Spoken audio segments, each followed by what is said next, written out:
Welcome to the Spirits, Angels, and Guides Oh My podcast. Where the supernatural gets real, baby. Hi, Tara. Hello, Nan. So, do your spirit guides choose you or do you choose them? Because what if it's not as simple as either one? And what if the relationship you think you have with your guides is actually something much deeper than you've been told? So, today we're opening that up.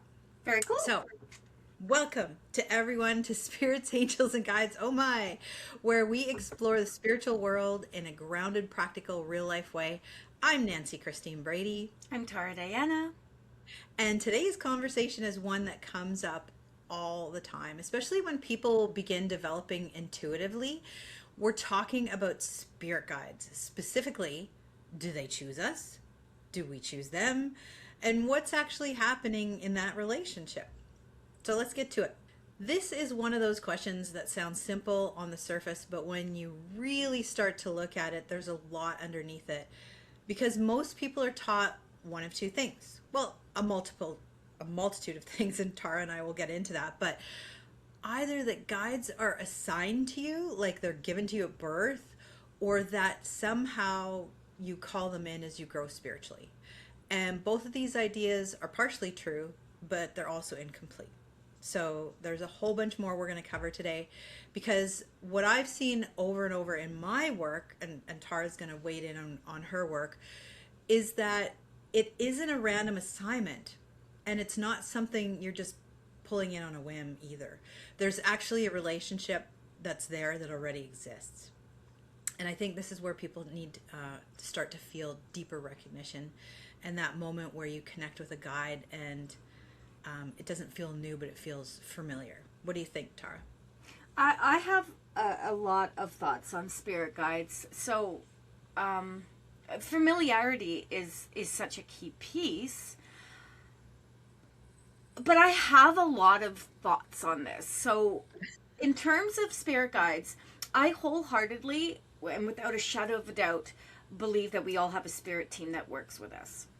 Mm-hmm. Lots of people don't. Lots of people that do metaphysical work don't connect to a spirit team for whatever reason. And I never go down those paths. I mean, maybe that's something I can put onto the spiritual view and be like, hey, do you believe you have a spirit team? And then we can all debate and go back and forth. But I have very strong views on this. And one of them is that they choose us. They choose us. We have something they know they can give us. And so they choose to work with us because they resonate with who we're going to be. Now, I don't put a lot of energy into this because I trust wholeheartedly my guides. So I'm not sitting there. I've never sat back and been like, so how do they pick me? And I just know what I know. Mm-hmm. But your students don't ask you? Sure, they ask me, and I give them the bare minimum. I give them, this is what I give them. Your guides choose you when you're not even a thought, when you are going to come into fruition. They choose you because they have something to teach you, because the only reason we're here is to learn and grow and develop. Mm-hmm. So they are here to help us do that. That's all they're here for. Right? That's why the guides come through. They're not here to just chill with us and be like our imaginary friends. They are here with purpose. Mm-hmm. So for me, it is that simple. They come through, they connect with us. Do you have 350 guides? No. Do you want to have 350 guides? No. Sure. You do you, baby. If you want a parking guide, you can have a parking guide. If you want to have a shopping guide, you can have a shopping guide. I feel like that's nonsense, and I feel like people can't distinguish between what spirit does with us, not for us, with us, and what we can manifest. So there's that. Okay, so as far as who's choosing who, we're not far off on our beliefs. I do believe in like a pre-incarnation plan. Okay. So I believe the same as you. I believe our guides choose us, but I also believe we sit around on the other side before we incarnate, and we sit and have some some conversations about, these are the lessons I want to learn. This is where I'm going to need your help coming in, and I'm going to have to be reminded that you're here, or different conversations around that. So,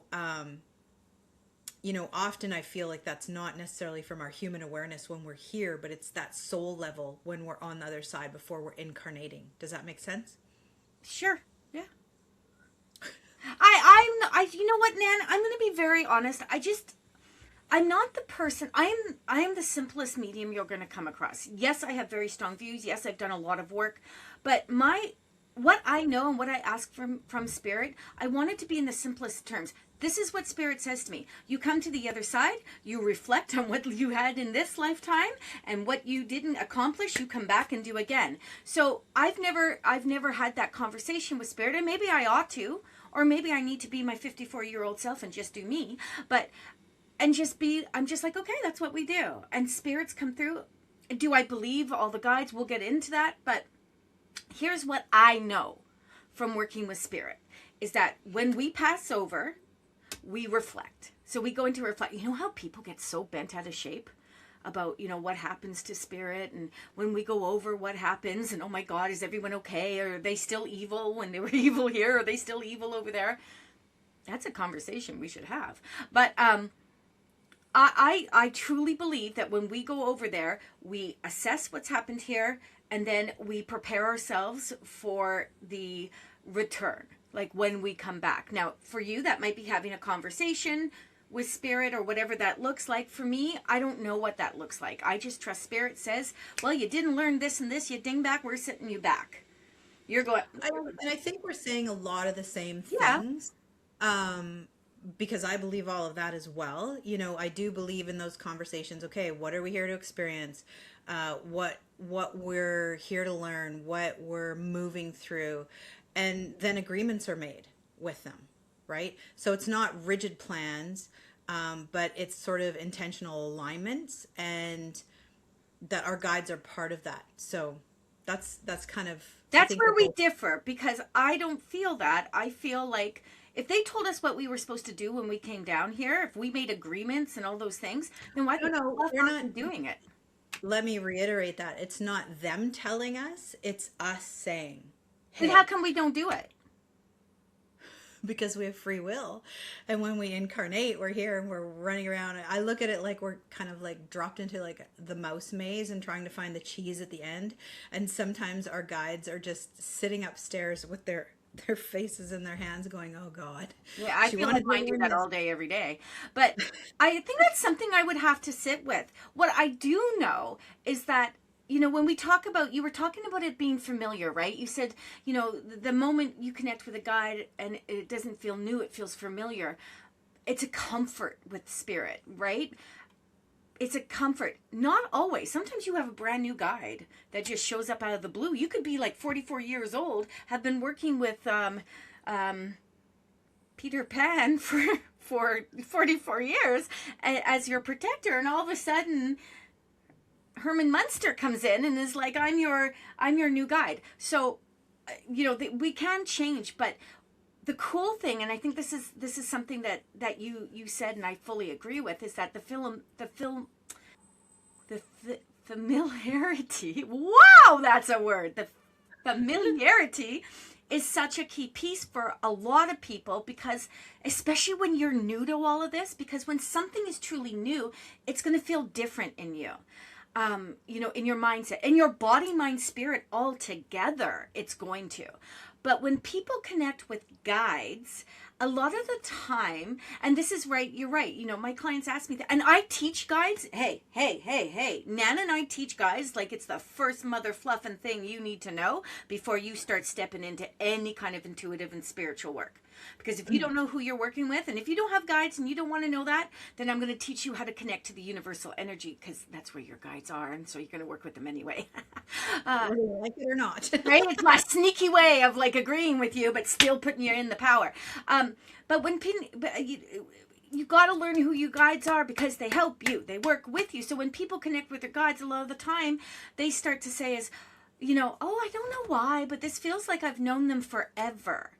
Mm-hmm. And that's not really accidental, and that reminds me of when people walk into certain spaces. Like, let's use the spiritualist church for example. When I first walked in there, like 23, 24, 25 years ago, however old, when I was 2, when I walked in there, and I was like, this is home, this feels good. Now that has changed dramatically over the years, but the place itself always feels good to me. It's kind of like that same feeling, like it's familiar, like it's comfortable. I love that And with spirit. and I think that's because you're aligning with the consciousness of it. You're aligning with Right. something that already understands the frequency, the energy of what you're coming here to do and that you've agreed to do work with. Yeah, yeah. Okay, I can take that too, right? The alignment. I guess sometimes I feel kind of bad for you because I don't put the same effort into it. Like, you're a much deeper thinker, and I don't say this with any kind of like shade to myself. I tend to be so simplistic, and it comes down to that whole, when people say, "Well, how come you turn on and off like a light bulb?" It's because I trust the process. If this is the way it is, this is the way it is. If I need to know deeper, I'll go deeper. But most of the time, I just trust what spirit tells me, and it never fails me. You like I, the educational part of it. oh, I do. I do. That's why I have 2 university degrees. I'm a bit of a dork. Like I I love have the learning. 0. And there's no shade against not having a university degree. It's just I'm talking to my character, my personality, the fact that I love learning. Always be learning is one of my mantras. And so I like to deep dive in stuff. I like to learn multiple people's opinions. I love to learn, you know, I love getting into certain debates with certain people about, okay, why do you think that way? Because I think this way. And, and then bringing other opinions into it because somewhere in the middle, we're taking away what works for us, right? We're taking away, like you and I say, take what you can and leave the rest. Mm-hmm. And so I feel like that's a really important part. I've read some books and I've followed some I've read authors. some books. And I've followed some authors where I'm like, oh, that's an interesting thought pattern that I cannot get behind, right? But there is always that underlying theme or theory on a lot of things, whether you talk about religion or Mm-hmm. anything. And so I find the same with spirit guides. It's where we're matching energy, we're matching purpose, we're matching awareness, and those certain guides that we've agreed to work with are helping us. It's very basic, but I do. That's kind of what I believe. You know what? I'm going to do a shameless plug here for the spiritual view. Like, literally, people, this is where we go on, and like, I've had Nan on many, many times, and we go on, and I ask a question about spiritual metaphysical work, and then we do not go after each other. We discuss. I would love for you guys to go to YouTube and check that out. It's fun, and it's nice to hear different perspectives, right? We should do spirit Yeah. guides on there, Nan. Sure. Yeah, let's do it. Okay. Because like again, I believe that they're aligned with our soul's development. And I'm pretty sure you do as well. It's just that you don't give it much extra thought, whereas I can sit there at night at 3 in the morning and go, huh, let me overanalyze this and let me turn it over and over in my head about 500 times and think about it from 500 angles. Well, that's cool though. I mean, I can do that with stuff too, but for the most part, when it comes to spiritual work, I am that person, and that's why I like simple enlightenment, right? Everyone's doing all these you do this, you have to do this, you have to do these rituals. But let's go back to the spirit guides here, because I could go off on a tangent for the next 2 days. And I'm really interested, when you pick this topic, and at first I was like, oh, I wonder how this is gonna go, because ultimately I didn't have a lot to say about spirit guides. This is my viewpoint, this is it. And you're like, no, I've got lots we can discuss with this. So I'm interested in this whole who's choosing who kind of thing. So, Tara, I absolutely love that. Let's go back to who's choosing who. I do a lot of work in the Akashics. Let's answer this directly. Do spirit guides choose us? Yes. Do we choose them? Also, yes. But here's where we can go a little bit deeper. I don't feel the choice is happening from our human awareness. I believe it's happening at a soul level before we incarnate. Okay. Eh, Okay, and this is something I want people to kind of really sit with. And again, take what you can, leave the rest. But I firmly believe before you come into this lifetime, there's a level of planning, there's an understanding. So we sit with this team and we say, hey, I'm here. I really want to experience this. And you'll see some of the books, I believe, gosh, what's her name? Carolyn Miss, I want to say. She wrote a whole thing on archetypes, right? And so there's different type of archetypes that you'll come in and you'll be. And then there's different types of underlying themes of what you're here to learn. So let's dumb it down really basic. Are you here to move through unconditional love and acceptance? Okay. Yeah, yes. Architects are my big thing. I do a lot of work with that. So that makes sense to me. Carry on. Yeah.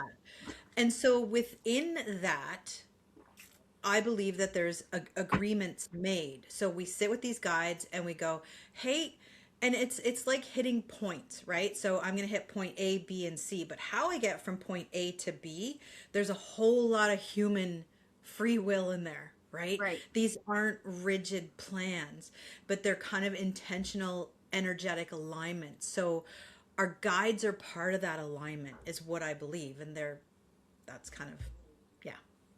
So on that note then, I think it's important to say that this isn't you guys like we're just like sitting in a meeting at a board table and all picking guides off a list. Oh, I like this one, or I like that No. one, or this one, or, otherwise never mind. I was going to say something completely inappropriate. There'd be a lot of, we'd all be handpicking our guides, and that's not what it's like. So Yeah. I think No, that's not at all. important to remember as well. Not at all. And for me, it's more like a resonance. It's the energy, right? You're aligning with the consciousness that already understands the frequency of what we're coming to do. Yeah. So it's less about choosing in a human sense, and it's more about matching. But I want to say it's more about matching energy. It's about matching purpose. It's about matching awareness, Okay. right?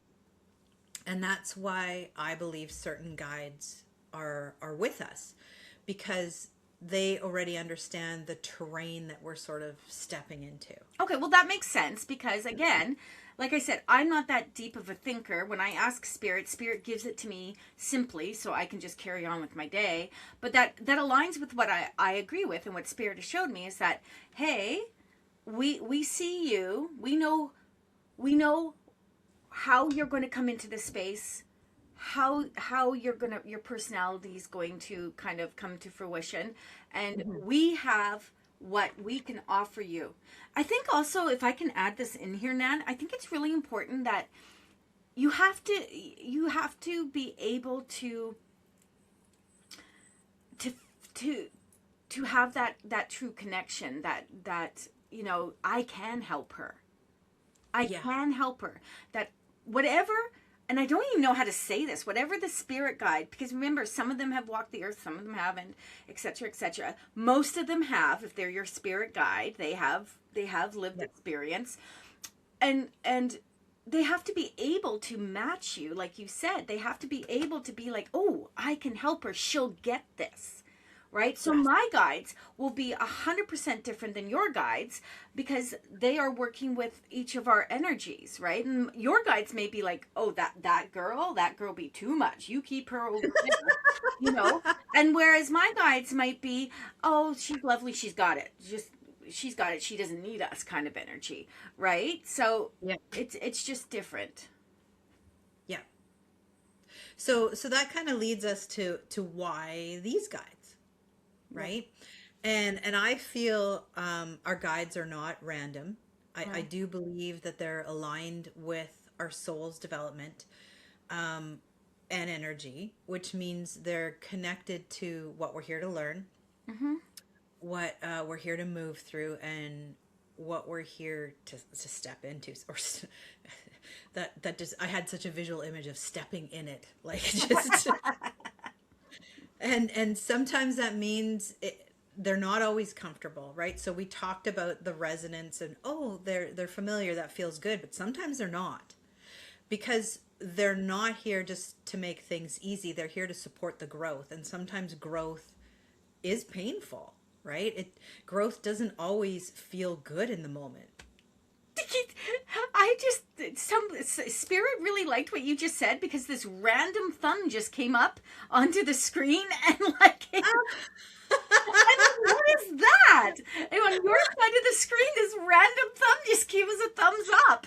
Okay, can I say something about that, which is really hilarious? So when I do my meetings with clients and I do readings and I do my trainings and stuff like that, you know how Zoom has the AI features and it can do those random thumbs and stuff? Yeah. I have that turned off on my Zoom. Okay. But every single time when spirit really wants to like kick in and add to the point, I get that thumb. It always comes up. I was like, what is that? This random ghost thumb coming through that. Anyway, sorry. It. Thank you, Spirit. Yeah. So we were talking about how growth doesn't necessarily always feel good in the moment. What do you think about that? Well, I mean, there's so much to that, right? Growth can be put upon us in ways that we aren't ready for, we don't understand. So yeah, I mean, growth doesn't always feel good in the moment. I have very, very rarely had my guides change. I've only ever had my healing guide change over, and that was random and strange and all sorts of stuff. I mean, but I always just lean into it. I'm like, oh, you went from an elderly indigenous medicine woman to a Black Panther. Who am I to question it? Let's just go. And I never asked. I never said goodbye to my indigenous. I do miss her a little bit, but she comes through in channelings when I do trance and stuff. Oh, nice. But so for me, I think people's expectations when we talk about guides and what they can do will really get in the way of all of this. Because people are expecting guidance to feel like reassurance all the time. Like, oh, you're being guided. Oh, this will be good. I'll be okay. Because that's a standard when you think about it. And Spirit's not here. Our guides aren't here to kick us, when we're down. They're here to lift us when we're up. So sometimes guidance, it feels like we're being redirected. And that's where I feel the guides are truly helpful. Our spirit team is truly helpful, is when they're redirecting us. And you will have a familiarity, like, oh, look at me saying that word. You will have like this connection that you can just go with the flow. So sometimes it's going to feel like, oh, not this way. Like, slow down. My guides are always like, slow down. This doesn't surprise me for you. Have a nap. Eat something, right? Like, take a break, Cara, or look again, even, and that can be putting off. Yeah. Right. It's like having a friend of yours come over and be like, "Oh, you need to slow down, girlfriend." And you're like, "Who are you talking to? Excuse you?" Right? Like. So sometimes you don't want to slow down. You don't want to. Your humanness is like, I'm full steam ahead. Go, go, go, go, go. And Spirit's like, slap, slap, slap, slap, slap. And, what's going to happen is you ignore them. And you keep going. I do this all the time. And then I get something down the road that says, well, if you had done it this way, if you'd taken a break from me, you would have been okay. But look at you now, you hot mess. And then, right? And then I'm like, so there's the lesson right there. But, again, it's not always comforting. It's not always what you're looking for. And I think as humans, we tend to be defensive in that space. Oh my God. Yeah. But it is always supportive in a much deeper way, right? So the other question I get a lot with my students, Tara, and you might get this, and you touched on it a little bit earlier, but I want to go a little bit deeper into it, was, were your guides ever human? Okay. This is a big question people ask a lot. Have our guides been human before? And the answer is yes. Some of them have. A lot of them have. I would say in my personal, humble opinion, 95% of them have been. Same. Lived experience, right? How do they? But I'm going to share a story with you. When I was doing a reading for one beautiful soul, she's unfortunately no longer on this earth, but It was when I was first practicing, and I did a whole bunch of free readings. And I said to my one girlfriend, do you want to come over so I can practice on you? And she said, sure. And so she brought four of her daughters. So I did like five readings, and it was like, oh, back to back to back. It was crazy. Well, that was And very, very nice of her. well, No, it was okay. Like I just took it as a good challenge. Spirit lined up and said, let's do this. you're a better And person than me, Nan. well, and all I asked in exchange when I was doing my practice readings was if it resonated with you and you liked the reading and you feel like I nailed it, give me a testimonial. That was my exchange at the time. So her one daughter sat down, and the most profound, almost angelic type of energy I'd ever felt in a spirit guide stepped forward.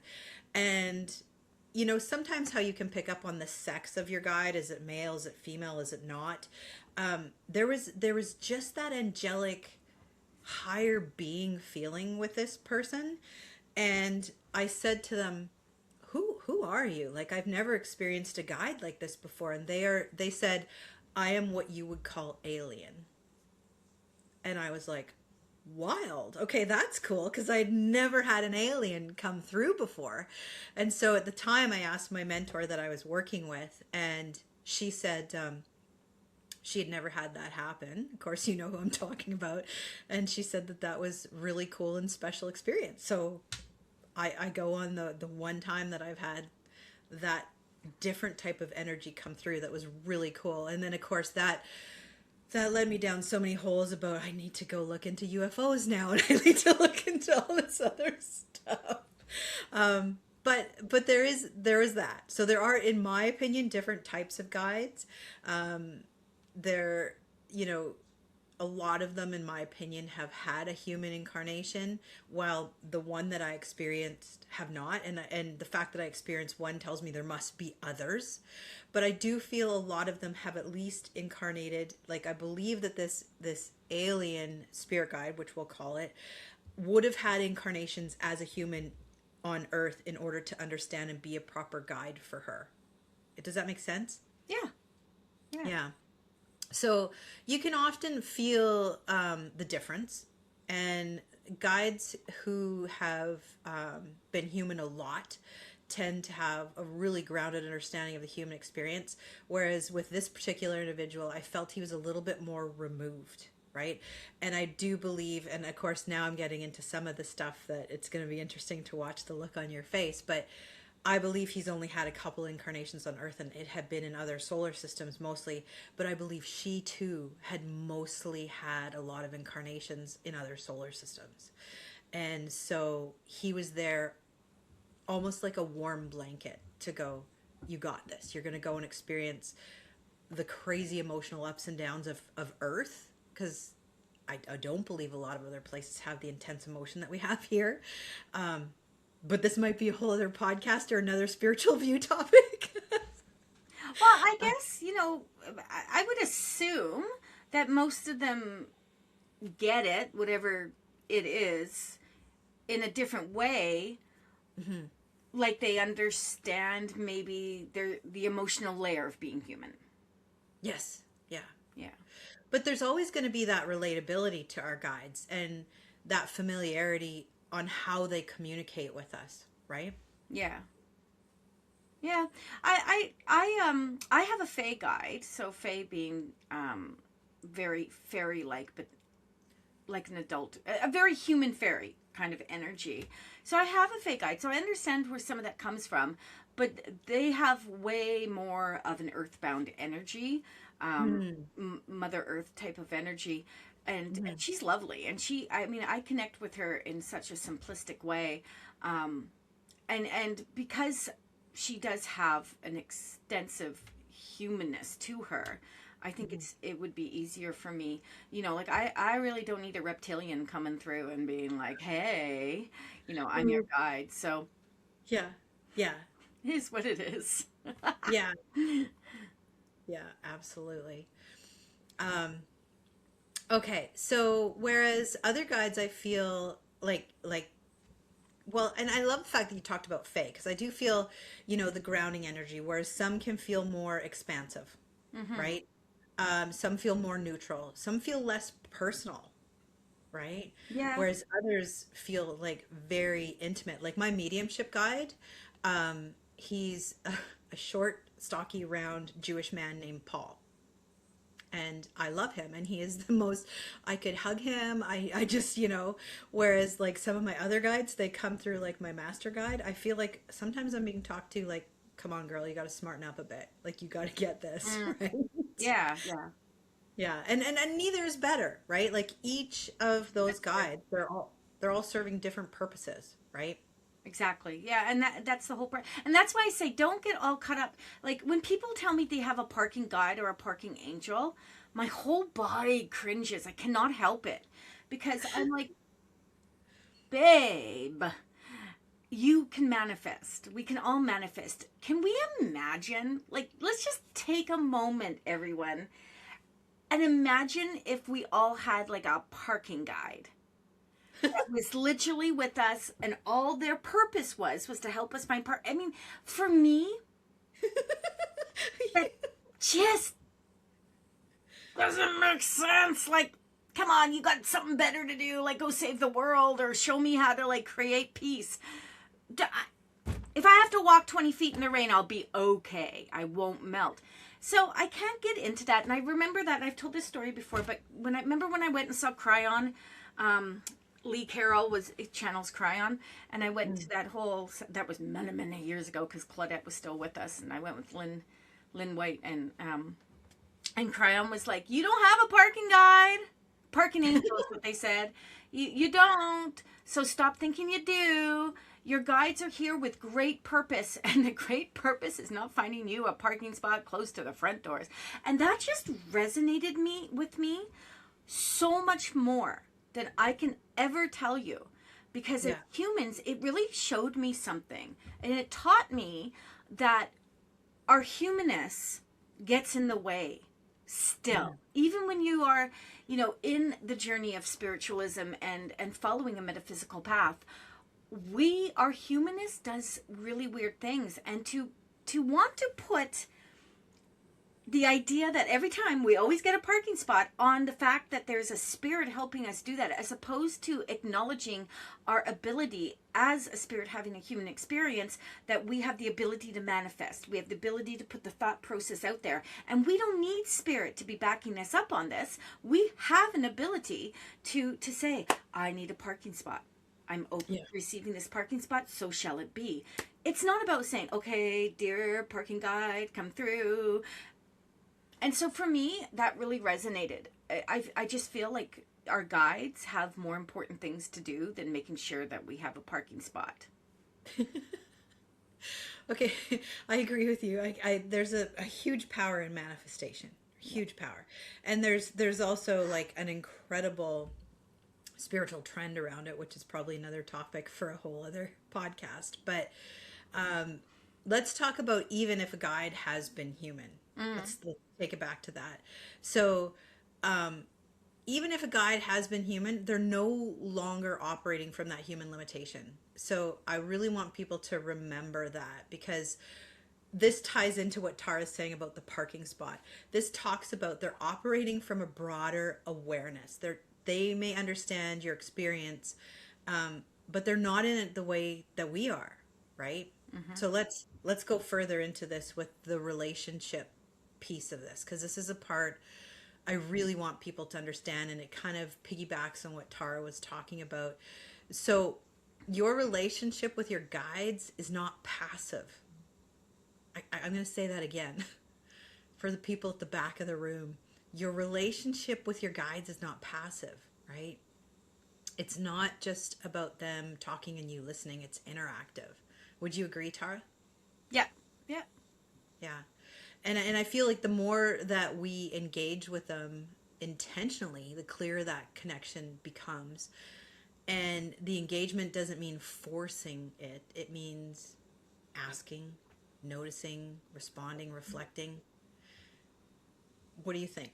Well, that's where development shifts, right? Because you stop waiting for something to happen and you start recognizing that something is already happening. Yeah. Right. So, and that again goes back to what I said, though. You know, you don't have to give away your sovereignty, your power to a guide so that you can get a parking spot. I'm high on this hill. I'm, Hyper focused on the parking people. but it's a good point. It is. It's a So, great point. you know, what are people getting wrong here? What are they getting wrong? There's a lot of misunderstanding around these guides and people thinking they can swap them out. They can upgrade them. Oh my God. The number of people when we start doing the work that all want indigenous True. guides, Yeah. Yeah. that all want indigenous guides. And somehow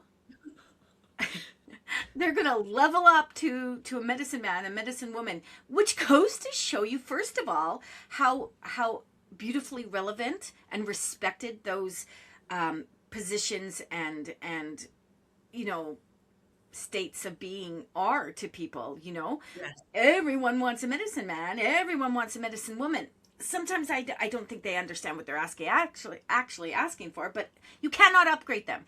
And and here's the thing, you're not doing something wrong if they're not, if you're not getting this clear as a bell, if you're not 100% sure, if you're like, I don't know who my guide is, you have to do some work for sure.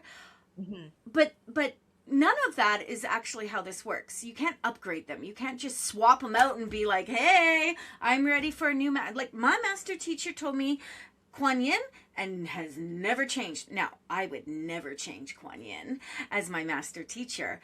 Or Yeah. nor would I change Tony as my mediumistic guide. And Tony, what Tony did is he just emerged into almost every guide I have except for my healer and my master Oh. teacher. He just kind of Okay. merged and took over into all of this. And his name is Tony. And plain as day, none of this, you know, purple cloud, pumpkin seed, you know, none of these weird things that people come up with. Literally, his name is Tony. He presents himself to me. I don't know what he looks like in the spirit world. This is how he looks like to me, as a black, shorter gentleman dressed in one of those. This is what I love, and this is why I think we get along so well. In a pinstripe suit from like the 1920s gangster era. Yes. Nice. Right? With the black and white shoes and the hat that's kind of, oh my goodness. Now, again, let's just take a moment here, just really quick. That's not necessarily how everyone's guide's going to come through. And remember this, they're going to come through so you can resonate with them, so you can connect with them easily and effortlessly.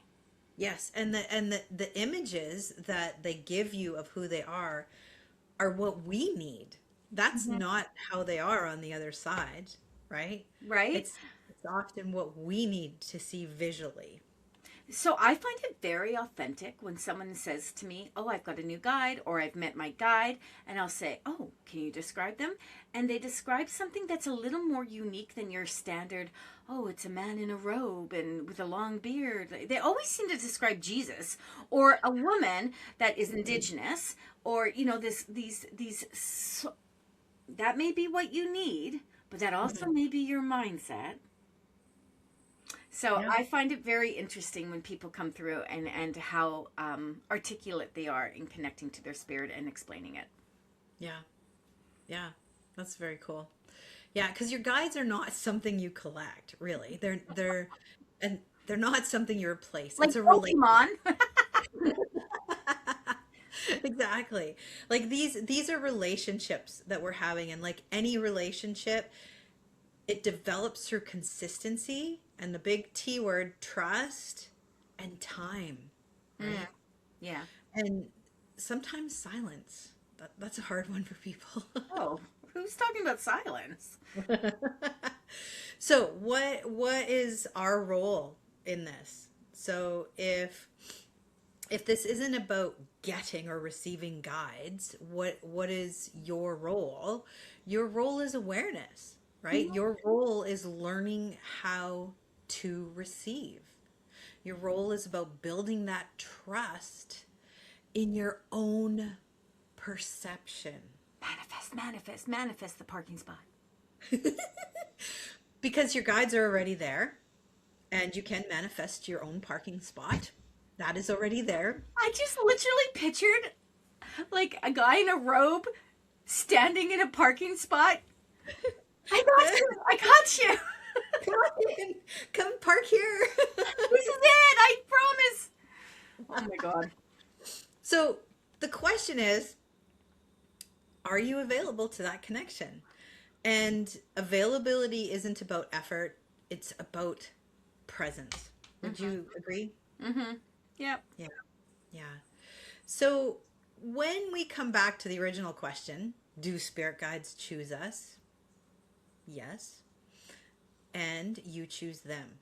But more than that, there's already an agreement in place. There's already a relationship.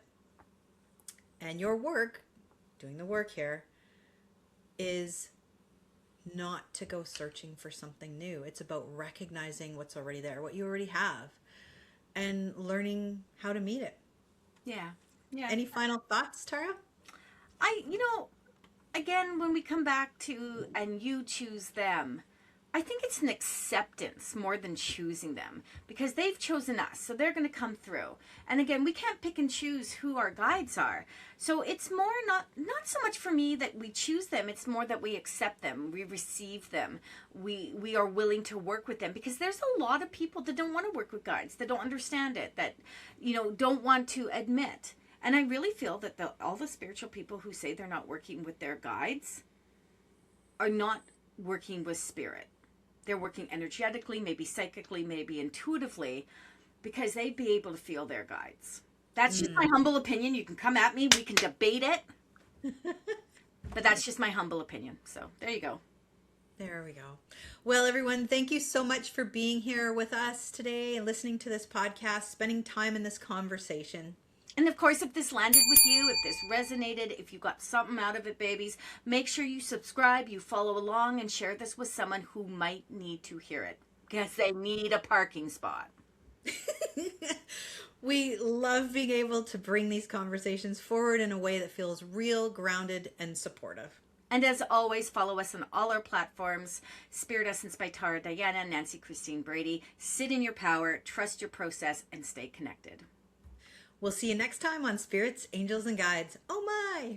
Bye. Bye! Thanks for joining us on this journey into the wonderfully weird and metaphysical. If you loved what you heard, don't forget to follow us for more insights and behind-the-scenes fun.